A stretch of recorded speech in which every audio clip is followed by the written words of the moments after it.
আজকে আমি বানাবো ইলিশ মাছ ভাপা। তার জন্য আমি এখানে একটু বড় সাইজের ইলিশ নিয়েছি।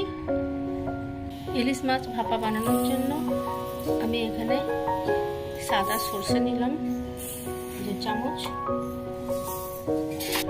1 চামচ পোস্ত,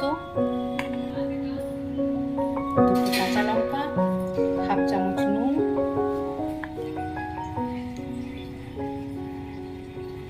আর 2 চামচ টক দই।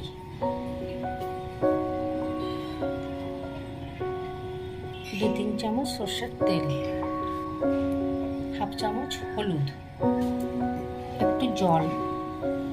এবার একটা স্মুথ পেস্ট বানিয়ে নেব।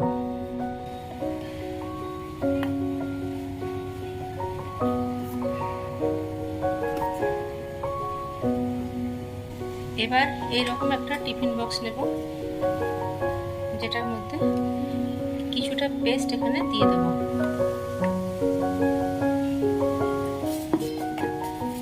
তারপর এখানে এই মাছগুলোকে ভালো করে সাজিয়ে দেব।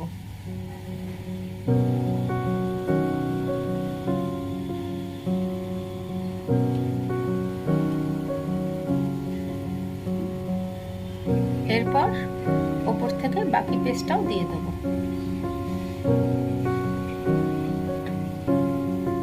এবার এর মধ্যে একটুখানি জল দিয়ে দেব।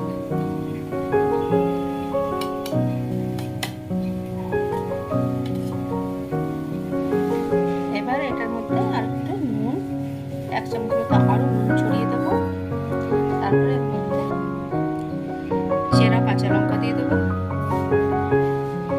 এরপর এর মধ্যে 3-4 চামচ সরষের তেল দিয়ে দেব।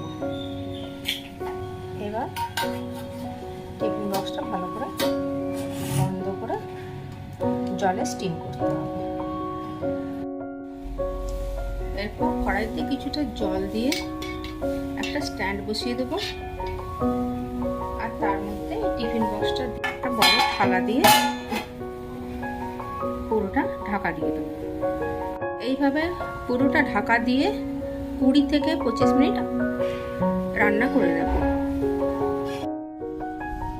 জলটা ঠিক টিফিন বক্সের যেন টাচ হয় অতটা পরিমাণে স্টিম করার জন্য জলটা দিতে হবে, যেন একটু টাচ হয় জলটা টিফিন বক্সের সাথে।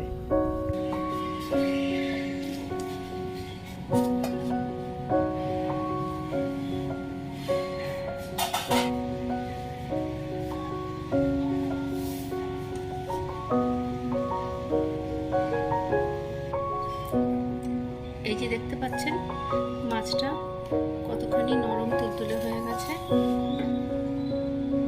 আর কতটা তেল বেরিয়েছে।